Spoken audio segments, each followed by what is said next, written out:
আমি আসলে এখানে বাস থেকে আমি নামার জন্য আমি প্রিপারেশন নিচ্ছিলাম। আমি ভাড়া দিয়ে আমি মামাকে বললাম যে মামা কুমিরটালা নামিয়ে দাও।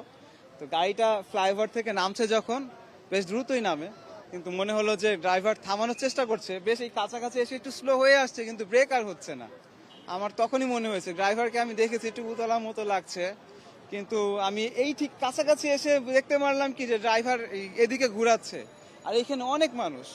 তখন আমি আমার নিজের ব্যক্তিগত মনে হয়েছে যে সে মনে হয় এই গাছের এদিকে গাড়িটা ঠেকানোর চেষ্টা করছে, কিন্তু গাছগুলা খুবই ছোট, এইখানে বাসটা থামতো না। তখন ও গাড়িটা এই দিকে টান দিয়েছে, আর যে লোকটা এখানে ছিল ওনার সাথে আরো একটা লোক ধাক্কা খেয়েছে, কিন্তু কিন্তু সেই লোকটা ওদিকে চলে গেছে। আমার যেটা মনে হলো ওই লোকটার কিছু হয় না, কিন্তু ব্যথা পেতে পারে। কিন্তু এই যে লোকটা এখানে পড়েছে, সে সে কিন্তু গাড়িটা দেখতে পেয়েছে আসছে, সে লাফ দিয়ে দূরে সরার চেষ্টা করতেও গাড়িটা যখন এদিকে জোরে টান দিয়েছে, সে আর ব্রেক রাখতে পারে নাই।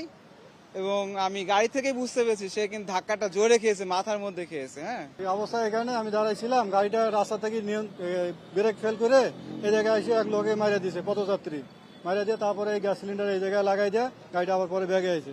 আসার পরে আমরা ড্রাইভারকে ধরছি, তারপরে পুলিশের হাতে দিয়েছি। এই আর যে পথচারী ছিল এ মারা গেছে, ওনাকে হসপিটালে পাঠাই দিয়েছি মেডিকেলে।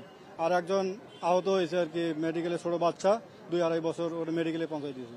এটা তো ব্রেক ফেল, এটা মানে গাড়ির ড্রাইভার বলছে যে ব্রেক ফেল, নিয়ন্ত্রণ হারাই ফেলছি, ব্রেক ফেল হয়ে গেছে, আমি আটকাইতে পারি নাই, এই কারণে এদিকে ঢুকাই দিয়েছি। গাড়ি তো আসতেছে মানে খুব ধীর অস্থিতে, মানে খুব ধীরে আসতেছে, তার পিছনে আরো 4 জন ছিল, কিন্তু গাড়িটা যেভাবে মানে ব্রেক ফেল করে আসে উনি বুঝতে পারে নাই, কিন্তু ওনাকে আসে মানে ধাক্কা মারা পরে পিছনে 4 জন ছিল, ওনাদের গায়ে সিটে পড়ছে। পরপর ওনারা ওখান থেকে একটু সরে গেছে, আর ওই পথযাত্রী যে ছিল উনি ওখানেই পড়েছিল।